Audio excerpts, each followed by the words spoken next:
morning, good afternoon, good evening. Welcome to this program. The other day, I started with a quotation by the Greek philosopher Socrates.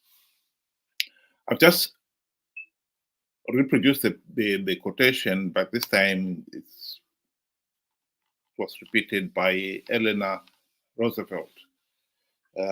She was the wife, the first lady, and the wife to President Franklin Roosevelt. And I think it is important people understand when we're talking of, we really need to raise our game from discussing merely individuals. This is not about individuals. This is about Zimbabwe. If the individuals have failed to deliver on the national vision, that is what we are talking about. But for some reason, some people are finding that very difficult to get out of. So I've had comments from my last video from individuals, comments like, "Oh, you're blaming Chamisa," and people are not going to accept anything else unless you offer them an alternative. In other words, they cannot accept or reject Chamisa stroke Mnangagwa unless we offer them an alternative. And in this particular case, of course, they're talking of name who else can lead the country. So we're talking of individuals. Welcome to you, Benjamin. What are your comments on this one? Good day to you. Thank you for having me on the program, and to our viewers, thank you for joining us. Yes, it's a very, very strong saying there. Say, it's all about discussing the bigger picture, refraining away or moving away from individuals. I mean, let's take for example Zimbabwe. Where do we see ourselves? What is our main objective at the end of the day? I think this is the fundamental question that we need to answer, each and every one of us. What is the end product? What are we doing all this for? Why do we say we want change? Do we simply just want change in individual roles, change of president? I mean, we've had that before. We had Mugabe, and now we have Mnangagwa. That hasn't helped us in any way. So I agree, we shouldn't be discussing people. We shouldn't be following people, but we should be following the ideas that they present. Are they tangible? Are they realistic? Those are the questions that we need to ask ourselves, because surely we need to have the bigger picture. In other words, I would say, in my own words, what Eleanor is saying there is, you must be able to see the bigger picture. That is what we must strive for. And unless we do that, we are limiting ourselves to events, past events, in the case of Zimbabwe, and talking about people. To say, if without Zanu PF, there is no life. Without Chamisa, there is no Zimbabwe moving forward, which is not true. There are individuals out there that can take up positions. That's the easiest thing.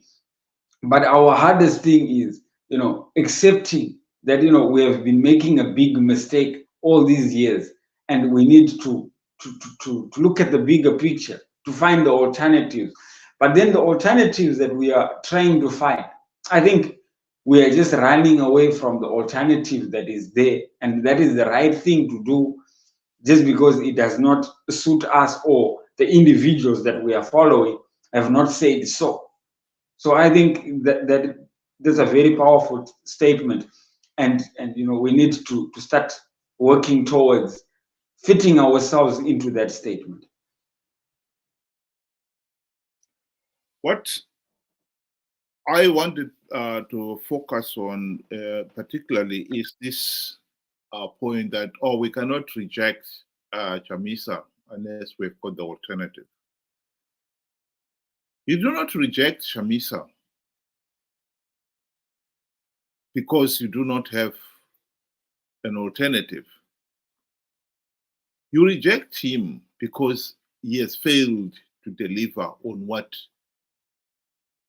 you expected him to do on the bigger picture.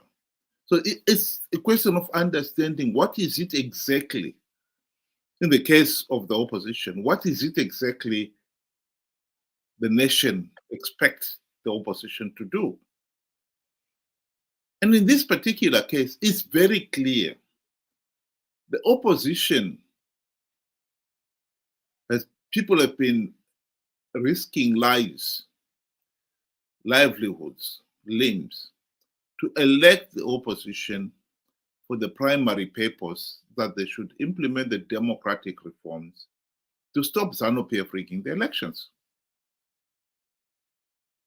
So you look at that and you say, okay, have they delivered that? If they fail to deliver it, that's the basis for rejecting them. To say, oh, you must offer an alternative is failing to understand what is it. The alternative is necessary because A has failed to deliver what you were supposed to do. That is the premise on which you must work. And I think it is important that in this particular case, you raise the issue to, it's not a question of the individual. It's a question of what is it we want to achieve. The national vision is we want to deliver free, fair, and credible elections. And in this case here, we already know that Zanu PF will never reform itself. Never. I think that has been accepted by everyone who has had any common sense on this issue. Zanu PF has created this de facto one-party state for the purpose of keeping Zanu PF in power. How are we going to move away from that? Well, we need to implement the democratic reforms. And it is not impossible to implement them. We had the golden opportunity to implement those reforms during the GNU. We failed to do it because the opposition we elected to carry out that task were not up to the task. And so you look at the opposition, Nelson Chamisa and company, for 23 years, including the 5 in the GNU. Why is it that they failed to implement even one token reform?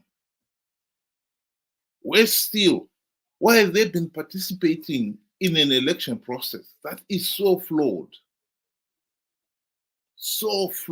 that they themselves accepted that the rational thing to have done is to stop participating in those elections? And yet they continue to participate out of greed. I think this argument that we can only reject the opposition when we have got an alternative is an argument that is based on the mentality of somebody who cannot view the picture outside the context of the individual. The debate here is not the individual. The debate here is the bigger picture, the national vision. If he cannot deliver that national vision, then we have got to reject him. We've got to find the alternative. But to say, oh, we must have the alternative before we reject him, is putting the cart before the horse. You don't reject him because you've got an alternative. You reject him because they failed to deliver on the vision, the original vision he wanted to deliver. I think this point cannot be overemphasized. I really think many Zimbabweans are failing to see that point. They keep on discussing issues at a personal level when in reality we should really raise the stakes and discuss issues at a national level. We are not interested in Chamisa and companies' interest here. We are interested in the interest of the country as a whole. As the name suggested, when the formation of MDC started, it was the movement for democratic change, right? And because of popularity, so I think people advised Morgan Changira that you could actually be president, thus shifting the main focus, which was the democratic change, the democratic reforms that were needed, to stop Zanu PF, like you said, from running away with or getting away with rigged elections. And thus, you see, we have moved focus. Now we're thinking that it's about change of government, the opposition coming into government. But look, like we are talking about the bigger picture. Once we implement the reform, these same reforms will be used to help us in the case that the opposition does not turn out to be, the solution that we wanted, or any other candidate steps up and does not, does not deliver on any of the promises that they have made. I mean, let's look, for example, we had Mugabe for quite a long time, and that was managed to change, and we brought in Emerson Mnangagwa. Right, that is a change of leadership of individuals, but that did not that did not deliver anything. He promised a lot of things, and it did not deliver anything. Right, so what we are trying to say is, by moving away from individuals and going back to ideas, to forward thinking ideas, such that if we have problems, we can always rely on our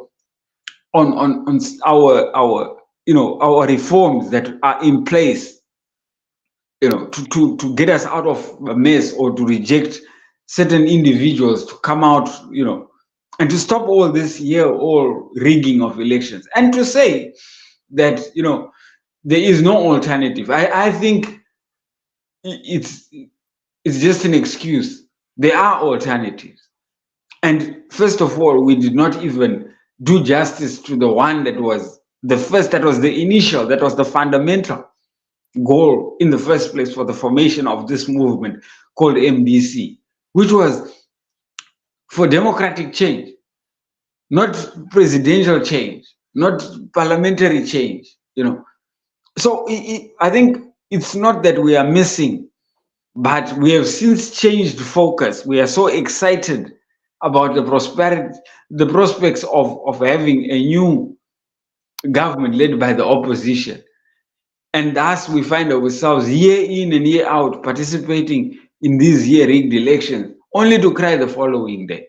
So I think personally, from what I see is, until we go back to the fundamental reason why we had this movement called, the movement for democratic change, and what it stood for in the very beginning, not what it stands for now, which I think is just people trying to line up their pockets and trying to grab as much as they can from the existing government, which we know is corrupt. And by joining a corrupt force, you become corrupt as well.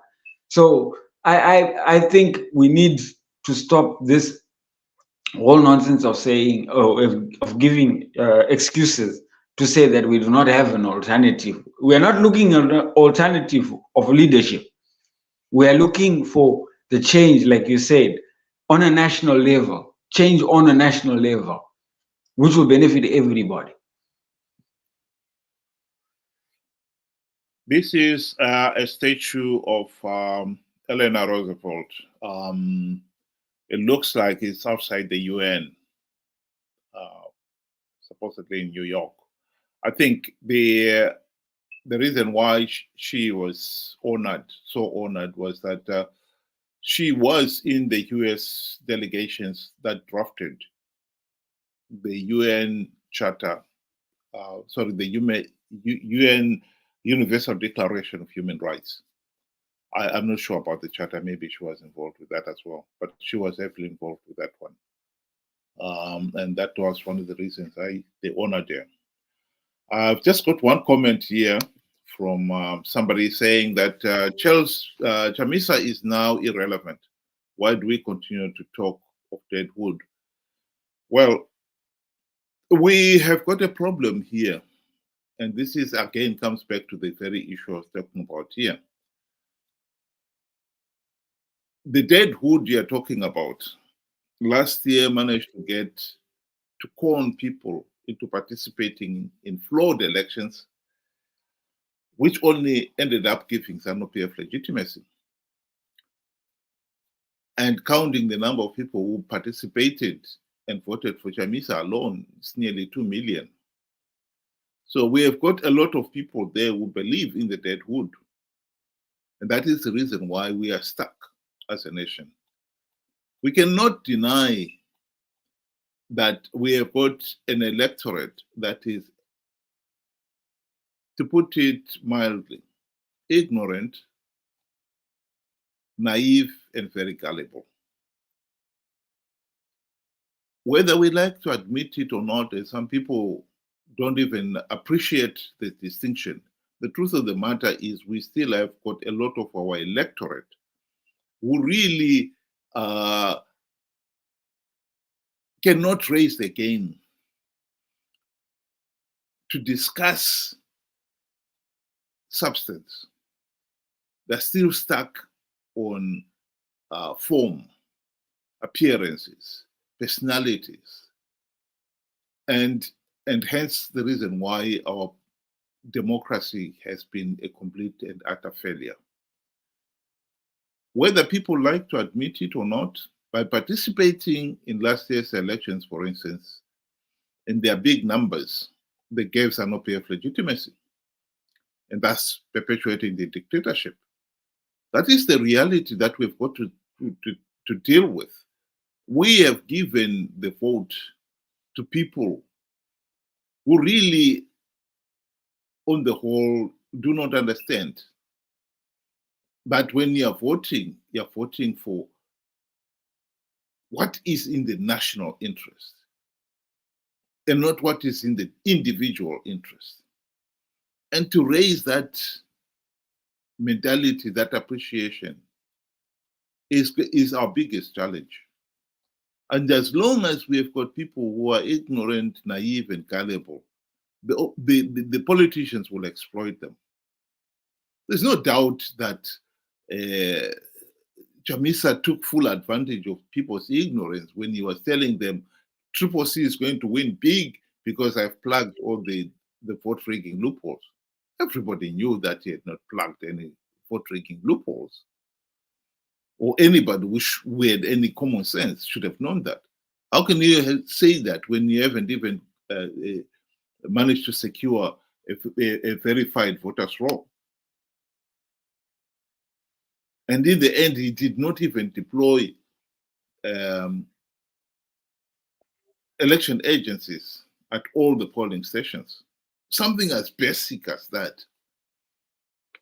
The truth of the matter is, Chamisa and company were participating in these flawed elections, knowing fully well that Zanu PF was rigging them for the purposes of getting the few gravy train seats that Zanu PF offers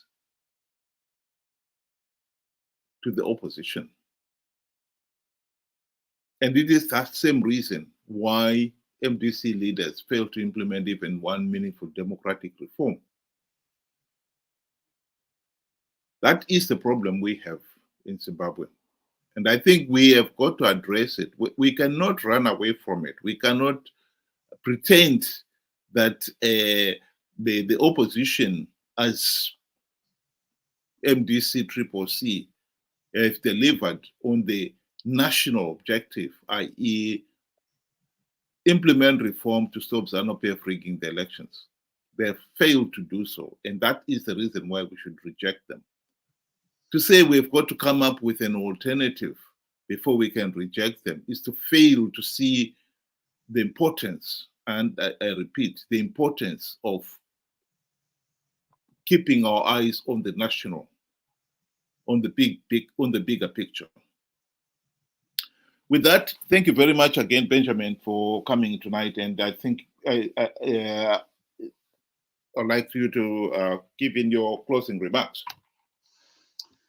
Thank you. So, in closing, I would say, firstly, just to try and also engage the viewer that sent a comment. Chamisa is not dead. Chamisa is very much alive. I mean, like you just said, he commands quite a big army. I mean, of 2 million plus. So the main reason why we continue talking about the past elections, including him, is so that at least we can educate some of the viewers on how they are being conned into thinking that they are exercising their democratic right, and yet they're just being robbed to fatten other people's pockets and to move other people's agenda. So this is why we keep on talking about that, such that we want them also to open their eyes, I think, so that we can all start working collectively as a nation towards the bigger picture, which is, for me, the bigger picture is getting the fundamentals right, which is implementing the democratic reforms. And once we get that right, I think we have set ourselves a good foundation, or a good platform for us to then choose the right leaders that we think are suitable for us. But first of all, we have to think collectively and at national level, like you said. Thank you. Thank you very much, Benjamin, and to the listeners, thank you very much. I hope you'll join us again tomorrow at 7 o'clock UK time, or 8 o'clock Zimbabwe time. The UK time has changed to the summertime as of yesterday. So that's why we are changing that. So again, those who were able to join us, thank you very much. In the future, if you really want to join, we invite you to encourage you to join us. Send in your comments, and if you want to join in the discussion itself, if you request for the link, I will send you the link as well. Thank you very much, and good night, everybody. Thank you. Good night.